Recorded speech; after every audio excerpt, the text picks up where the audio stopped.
que é uma organização da sociedade civil? E afinal, qual é a diferença entre termo de fomento e termo de colaboração? Hoje iremos descomplicar esses e outros termos trazidos pela Lei 13.019 de 2014, o Marco Regulatório das Organizações da Sociedade Civil, o EMIROSC. Olá, meu nome é Aline Seuane e eu sou diretora executiva do SEMAIS. E no episódio de hoje, do Descomplica Gestão, vou conversar com o Dr. Tomás de Aquino Rezende. O Descomplica Gestão é uma iniciativa do SEMAIS para o projeto Fortalecimento e Regionalização da Plataforma por um Novo Marco Regulatório das Organizações da Sociedade Civil, plataforma EMIROSC. Ação que é financiada pela União Europeia através da Comissão Europeia e que conta com o apoio da Caritas e da ELO. O EMIROSC trouxe para o dia a dia das organizações novos termos, alguns bem diferentes daqueles que estávamos acostumados. Desde o formato de repasse de recurso até como as organizações que possuem parcerias com o Estado são chamadas. E para nos ajudar a descomplicar esses nomes, quem melhor que alguém que fez parte da história do terceiro setor e dos debates para a criação de um marco legal para as parcerias entre o poder público e as organizações. Ele que é advogado, uma inspiração para quem atua com as organizações em Minas Gerais, foi procurador de Justiça e coordenador do Centro de Apoio Operacional do Terceiro Setor no Ministério Público de Minas Gerais, é ex-procurador-geral do município de Belo Horizonte e foi responsável pela implementação da lei no município, membro consultor da Comissão Permanente do Terceiro Setor da OAB de São Paulo e grande defensor do Terceiro Setor no Brasil. Seja bem-vindo, doutor Tomás, tudo bem? Tudo bem, obrigado. Então, nos conte um pouquinho sobre esses termos diferentes que a lei trouxe para a vida das organizações, como, por exemplo, o que é uma OSC? A lei, o EMIROSC, que é a Lei 13.019 de 2014, que entrou em vigor em 2017, ela é a lei que regula as relações contratuais entre poder público e organizações sem fins lucrativos. E ela veio, além de regular essas relações, trazendo algumas definições. Por exemplo, OSC, que é a Organização da Sociedade Civil, legalmente, hoje, é uma pessoa jurídica de direito privado sem fins lucrativos, que são as associações, as fundações, as organizações religiosas, algum tipo de cooperativa, as cooperativas sociais. Então, a própria lei define o que é uma OSC. Então, hoje nós temos, na lei, uma definição de pessoa jurídica de direito privado sem fins lucrativos, que é o termo OSC, Organização da Sociedade Civil. Antigamente, ele chamava ONG, né? Ou se chama instituto, principalmente quando é criada por empresas, gosta de pôr o nome de instituto. ONG, todo mundo fala ONG, e já fica até meio ofensivo, né? As mídias, principalmente as redes de televisão e o próprio governo criminaliza as ONGs, né? As ONGs que vivem às custas de governo, tudo. Os institutos das empresas que são tão bons, né? Que cuidam de tanta coisa importante. Mas, na verdade, o termo correto de você se referir a uma pessoa jurídica sem fins lucrativos hoje é a OSC, Organização da Sociedade Civil. Porque, quando você vai lá ONG, você está falando de qualquer tipo de organização que não seja do governo, né? Uma organização criminosa é uma ONG, quadrilha de bandidos, é uma organização não governamental. Quando você fala instituto, você pode estar falando de uma pessoa de direito público, o Instituto Brasileiro de Geografia e Estatística, o IBGE, é um instituto, só que é uma pessoa de direito público, uma autarquia. A lei também trouxe, nesse formato, um novo formato de parcerias, né? E aí, quais são esses formatos e quais são as diferenças entre eles? Essa também é uma inovação muito importante, porque você tinha, até recentemente, até 2016, o poder público normalmente se relacionava contratualmente com as OSC, com as associações, com as fundações, por meio do chamado convênio. E nós sabemos que convênio é um instituto, né, da lei de licitações, onde pessoas do mesmo grupo jurídico convencionam em determinadas atividades. Então, por isso que chamava convênio, né? O Estado conveniava com a União com o município com o Estado, enfim. entre as autarquias, as pessoas públicas. Isso aí é a ideia original de convênio. Criar essa, entre aspas, aberração de fazer convênio de pessoa de direito privado com pessoa de direito público, que não é razoável, porque não pode haver uma convenção, aí uma conveniência, um convênio entre pessoas de personalidades jurídicas distintas, né, que é o caso das associações, das fundações e do poder público. Essa lei inovou e criou, assim, a forma dos contratos que podem ser feitos entre o poder público e essas organizações, que é o termo de colaboração, que veio, além de mudar a denominação e de ser um instituto próprio para essa contratação entre poder público e organizações, ele trouxe algumas novidades muito interessantes, que é a possibilidade de ser por mais tempo, que o convênio era só por 1 ano, de poder mudar a aplicação dos recursos com termo aditivo em ajuste entre as partes, ou seja, tem várias novidades interessantes. Então, uma das formas de contratar que a lei prevê é o termo de colaboração. A outra forma é o termo de fomento. Seria só em razão da origem da proposta, não é? No caso do termo de colaboração, a origem da proposta é do poder público. No termo de fomento, a origem da proposta seria das organizações da sociedade civil. E todos dois, tanto no termo de colaboração quanto no termo de fomento, existe o repasse de recursos, existe a pactuação de apoio financeiro, né, para as atividades lá da organização, para pagar pessoal, para comprar equipamento, para construir, enfim, para todas as necessidades da organização, cumprir aquilo que foi pactuado na proposta de trabalho lá da organização. Agora, quando você não tem repasse financeiro, existe uma terceira possibilidade, uma terceira denominação de contrato, que é o termo de cooperação. O termo de cooperação é um ajuste, é uma parceria entre poder público e um OSC, quando não tem repasse de recursos. Então, termo de colaboração, iniciativa do poder público, termo de fomento, iniciativa da sociedade civil, e termo de colaboração é iniciativa de qualquer um dos dois, que não tem repasse de recursos. Ok? Eu acho que um bom exemplo do termo de fomento que nós temos, e aqui em Belo Horizonte a gente tem muito, é as parcerias com recurso proveniente dos fundos especiais, quando a gente tem a famosa carta de captação. Então, a organização apresenta o projeto, é aprovado pela comissão e recebe essa carta, faz a captação e executa. Aqui em BH, por exemplo, a gente tem os termos de fomento.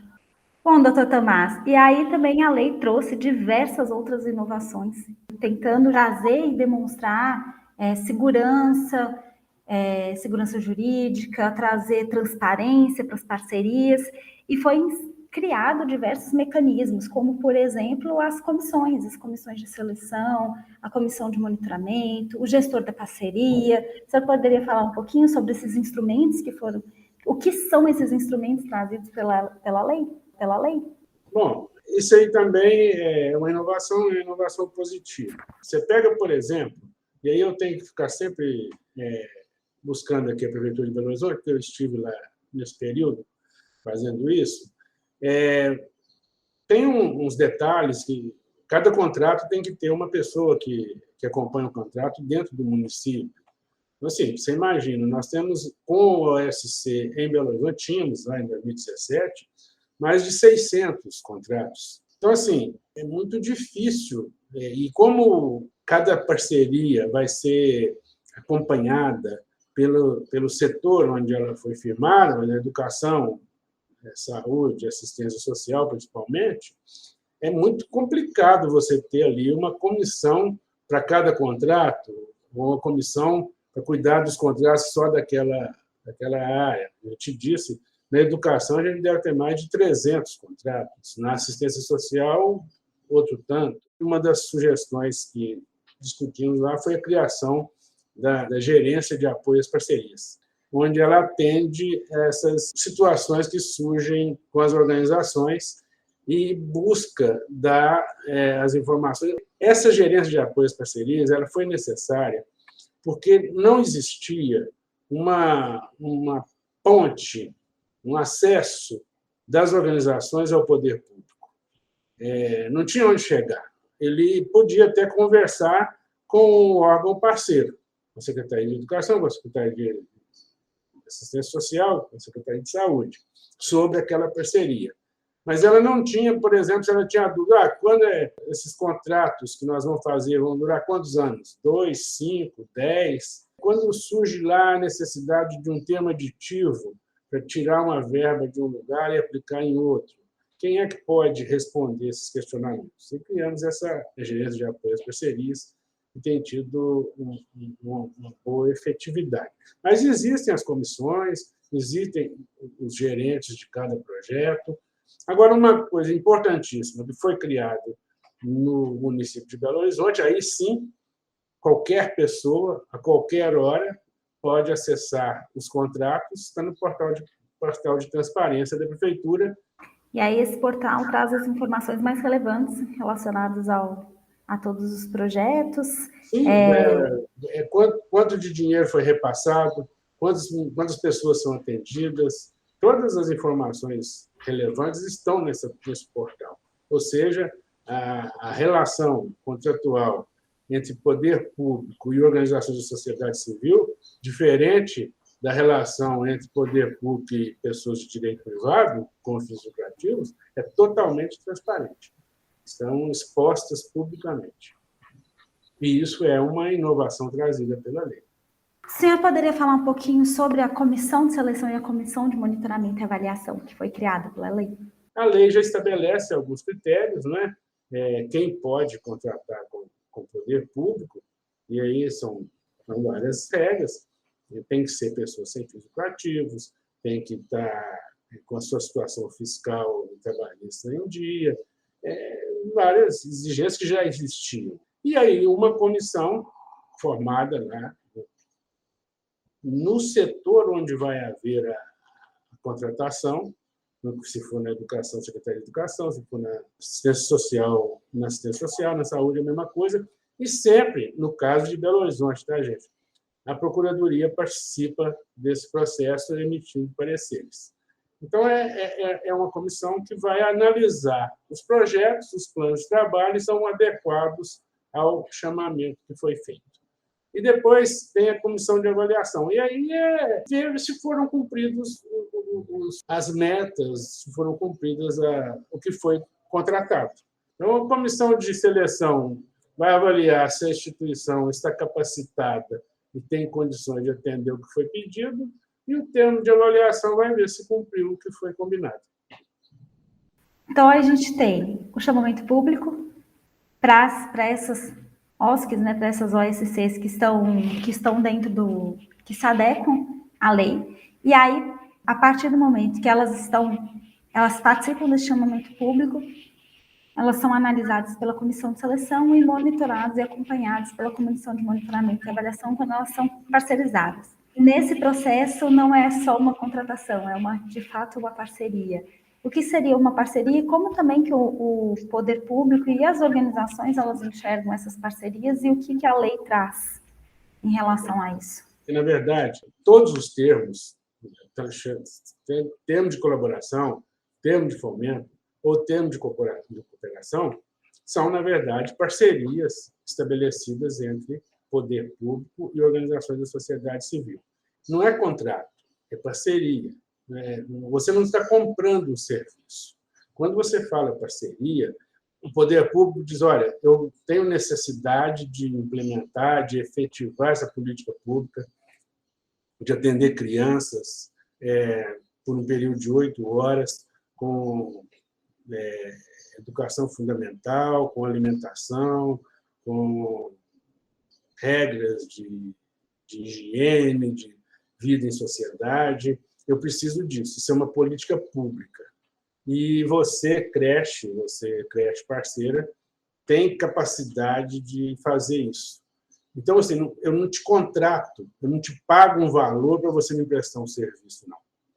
Eu vou fomentar a sua atividade, eu vou te repassar recursos para você pagar os professores, vou te repassar recursos para você dar alimento, vou mandar as mochilas, os livros, material didático para essas crianças e você vai implementar essa política. Quando você contrata uma empresa para fazer um asfalto, ela vai fazer o asfalto para ter lucro, para ganhar dinheiro.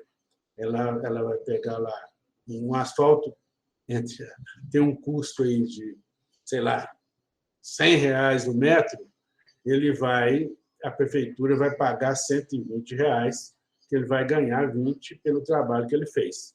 É um contrato de prestação de serviço. É diferente de uma parceria. Então, assim, eu acho que o que justifica a parceria é exatamente isso. Ambos os contratantes, os parceiros, eles não visam ter ganho financeiro com isso. Eles visam cumprir o objetivo do seu estatuto ou da lei que o criou. O repasse que a prefeitura faz para as organizações cumprirem os seus objetivos, não tem lucro para as organizações, não. É exatamente para pagar pessoal, para pagar alimento, para pagar medicamento, para fazer reforma, enfim. A diferença está nisso. Quando é um contrato, existe um resultado positivo para quem foi contratado, um resultado positivo financeiro.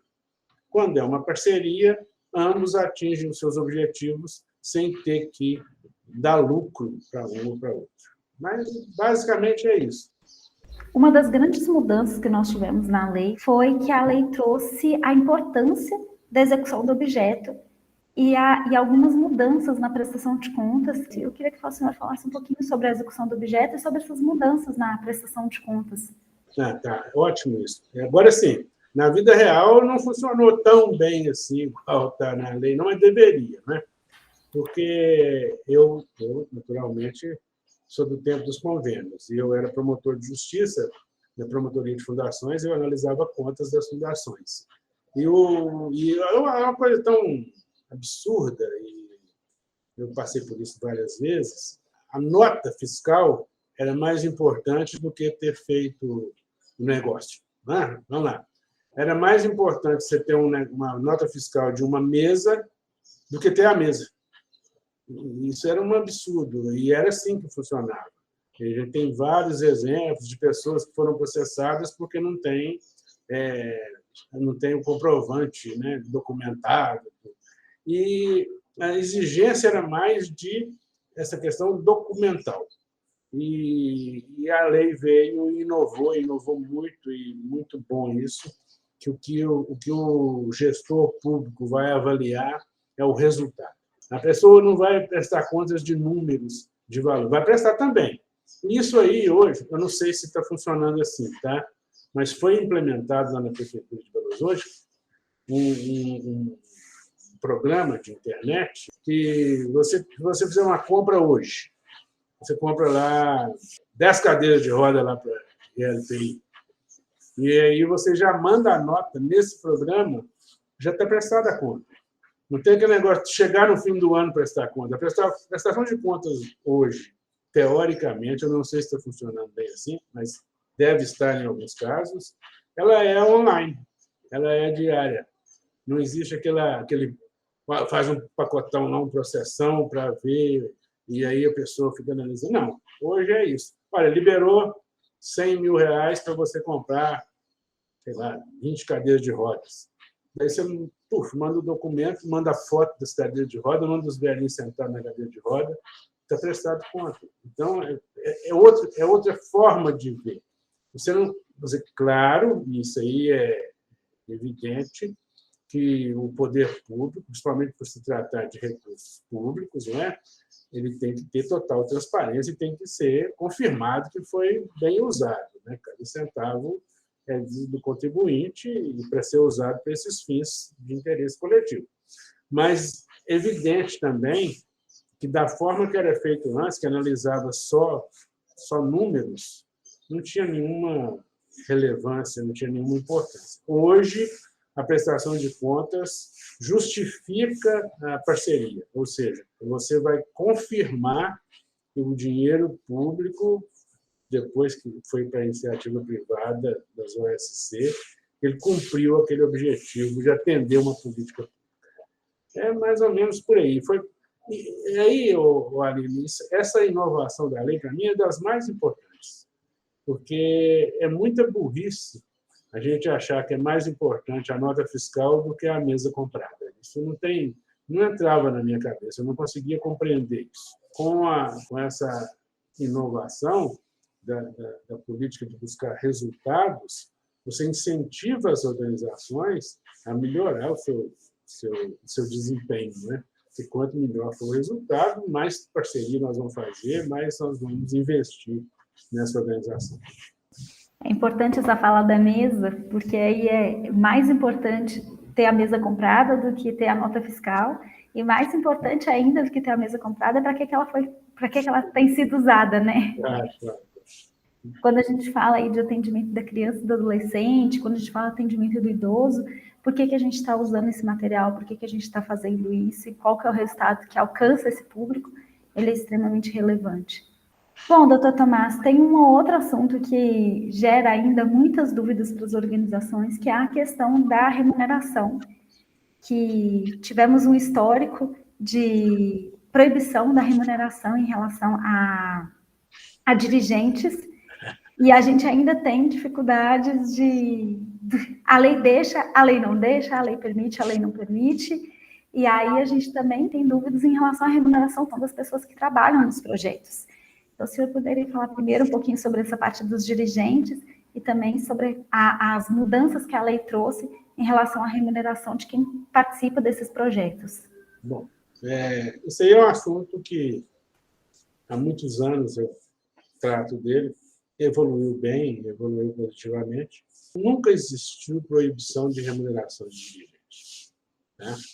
Foi uma esperteza, uma maldade, uma velhacaria, não sei o termo exato, que o poder público usou para não permitir remuneração de dirigentes. Getúlio Vargas criou uma lei chamada Lei de Utilidade Pública Federal. Essa lei foi revogada pelo Emiroski. Essa lei de utilidade pública era, na verdade, um reconhecimento do Estado de que a pessoa tinha utilidade pública. E ele criou essa lei para dar esse título para a mulher dele, porque ela tinha uma organização que cuidava de pessoas, era uma organização beneficente, e ela aí colocou na lei que era proibida a remuneração de dirigente que quisesse ter o título de utilidade pública.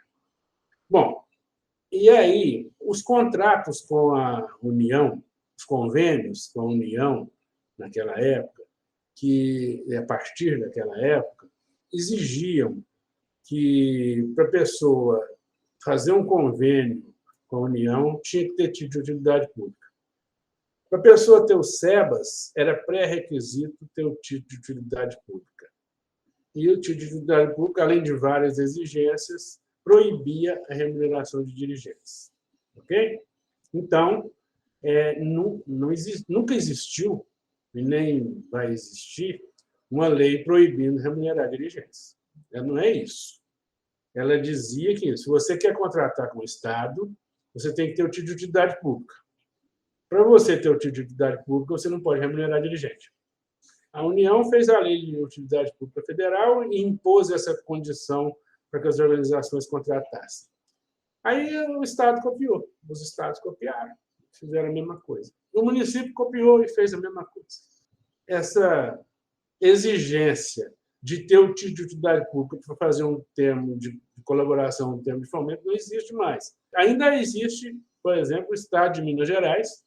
Se você for fazer um pacto com o Estado de Minas Gerais, ele vai te exigir, em alguns casos, o título de utilidade pública estadual, e o título de utilidade pública estadual proíbe a remuneração de dirigentes. Estou insistindo com alguns deputados estaduais para, se não quiser revogar a lei de utilidade pública, pelo menos tire essa exigência de não remuneração. Quase todos os estatutos que eu analisei até 1990, existia neles a proibição de remuneração de dirigentes. Por quê? Quando eles iam procurar o poder público para buscar um convênio, tinha que ter isso no estatuto, a não remuneração de dirigentes, como condição para assinar o tal do convênio. Os outros que não tinham nada a ver, não queria contratar com o poder público, não precisava de dinheiro público, mas colocavam lá no seu estatuto. É vedada a remuneração de dirigentes. Então, ele tem que partir daí. Primeiro, nunca foi proibido. Mas, se tiver lá no seu estatuto que é proibido, é proibido. De, sei lá, 92 para cá, 1990, quando houve uma reforma na lei de filantropia, não me lembro bem as datas, mas houve uma evolução. Se prestar serviço, o dirigente pode ser remunerado até o limite de, sei lá, quantos por cento do ministro do Supremo Tribunal Federal. Já foi uma boa inovação. Veio o Emiroski, não a lei propriamente dita, mas o decreto que regulamentou a lei federal, e aí foi repetido também nas estaduais, e deve ter sido repetido nas municipais, permite, não só não proíbe, como permite a remuneração de dirigentes em valores de mercado.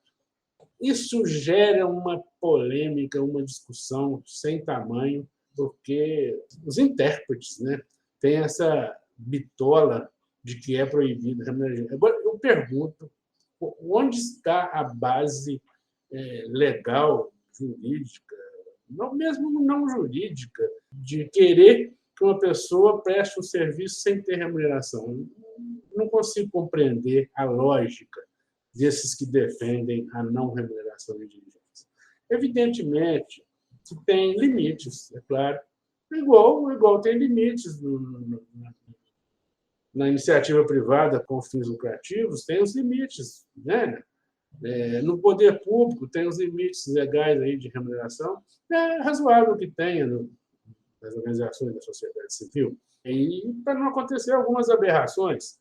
Eu, quando promotor de justiça, analisei um processo onde a receita mensal de uma organização era 30 mil e o salário do presidente era 22 mil. É pouco razoável. Então, a gente tem que ir mais no princípio da razoabilidade, não é? Que não pode criar uma organização da sociedade civil sem fins lucrativos, com o objetivo de atender uma demanda social, uma demanda coletiva, e os salários dos dirigentes serem exorbitantes e serem até maiores do que o que gasta com o atendimento da demanda. Então, hoje, o quadro que se nos apresenta é esse. Não é proibido, pelo contrário, é expressamente permitido em lei a remuneração de dirigentes. Acredito que eles devem ter aí valores de mercado. Então, é permitido. E agora tem dois detalhes que eu acho que você tem que ter cuidado. Primeiro, o seu estatuto não pode proibir, tá? Se tiver essa proibição no seu estatuto, tira isso do estatuto.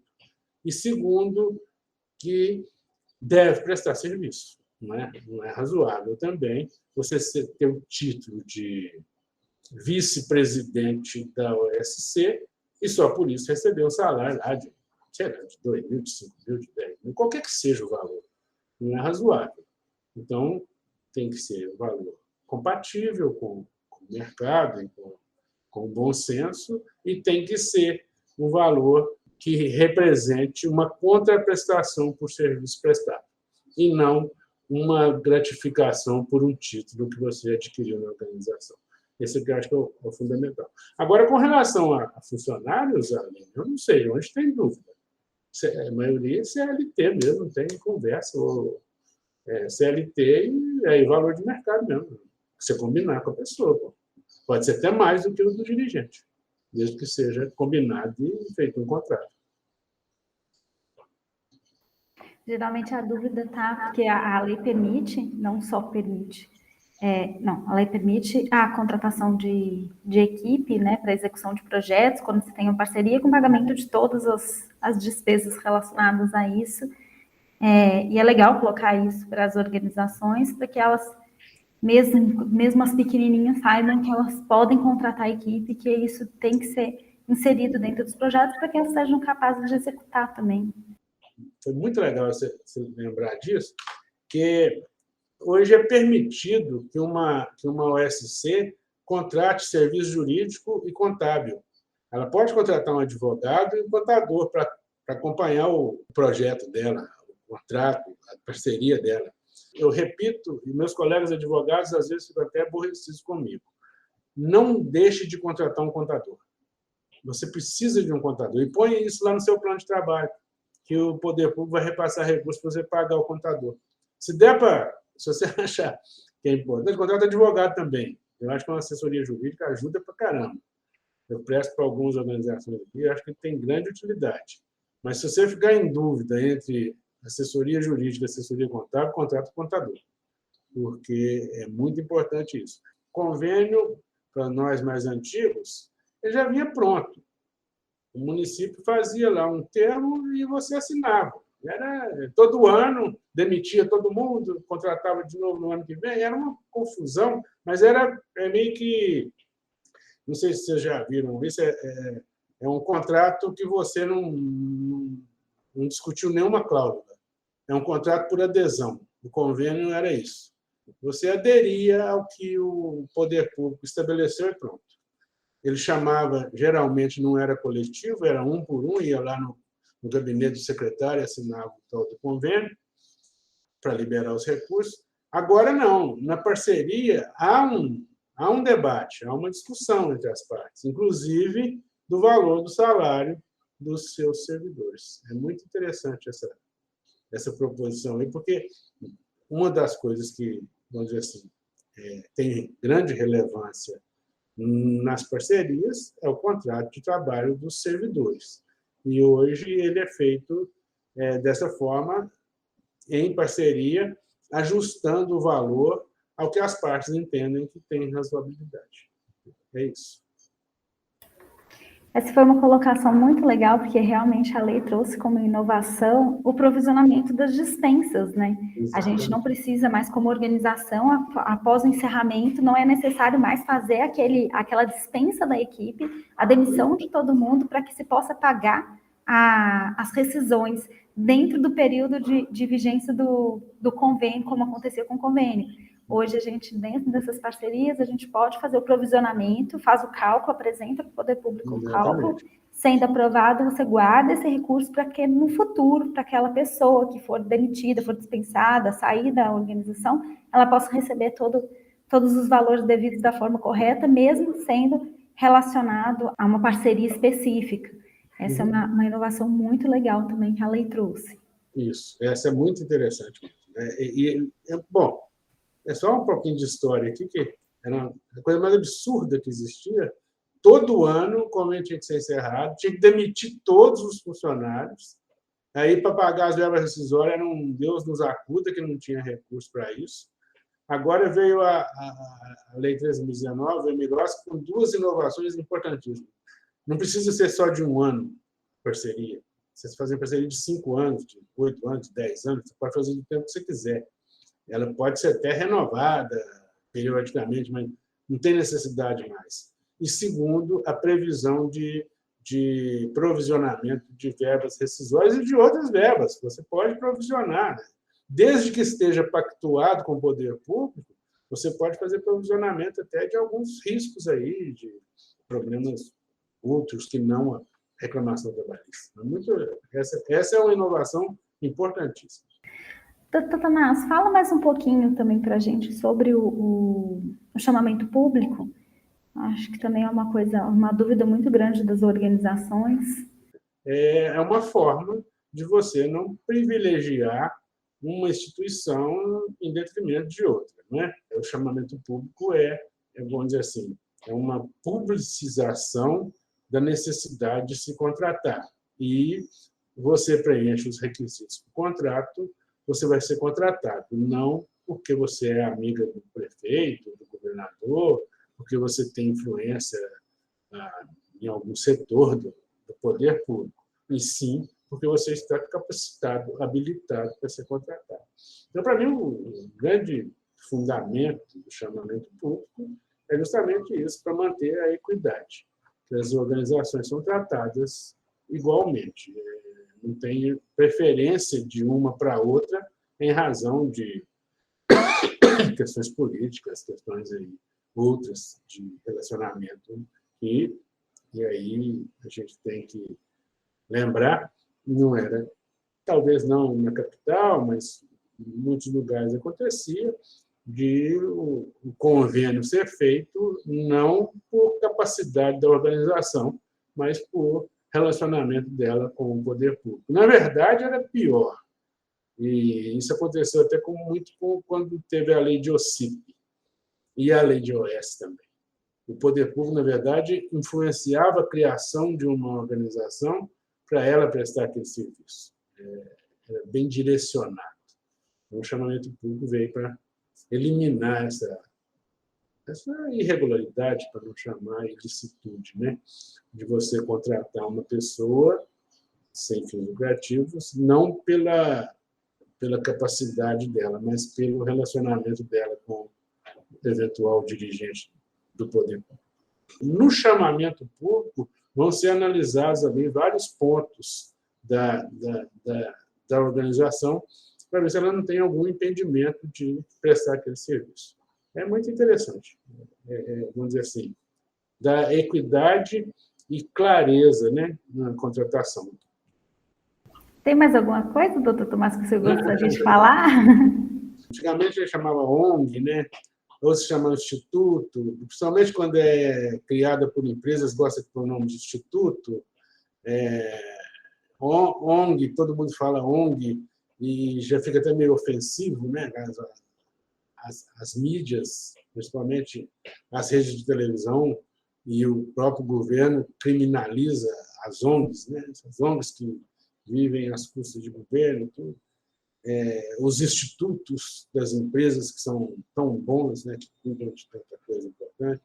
Mas, na verdade, o termo correto de você se referir a uma pessoa jurídica sem fins lucrativos hoje é a OSC, Organização da Sociedade Civil. Porque, quando você fala ONG, você está falando de qualquer tipo de organização que não seja do governo, né? Uma organização criminosa é uma ONG, quadrilha de bandidos, é uma organização não governamental. Quando você fala instituto, você pode estar falando de uma pessoa de direito público. O Instituto Brasileiro de Geografia e Estatística, o IBGE, é um instituto, só que é uma pessoa de direito público, uma autarquia. Só um detalhe que já foi falado aí atrás, mas eu acho que é legal a gente relembrar, porque você tem nas relações comerciais os teus contratos. Uma OSC pode ser contratada para fazer um serviço. Contrato comercial. Vai ganhar para fazer aquilo. Não existe problema nisso, não. Nós temos as escolas, os hospitais, contratados para prestar serviço de saúde, paga, né?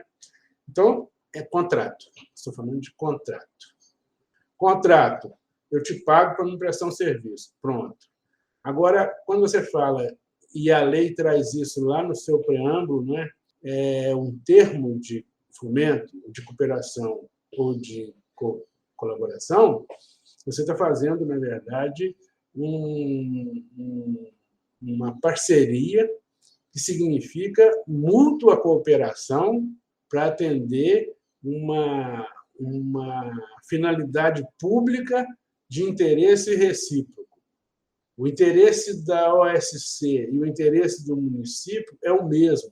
Não vai ganhar, não vai ter lucro com isso e nem vai ter dispêndio próprio com isso. Então, essa parte é muito interessante, porque o termo, a parceria, ela visa atender uma demanda de interesse público que é objeto tanto do poder público quanto da OSC.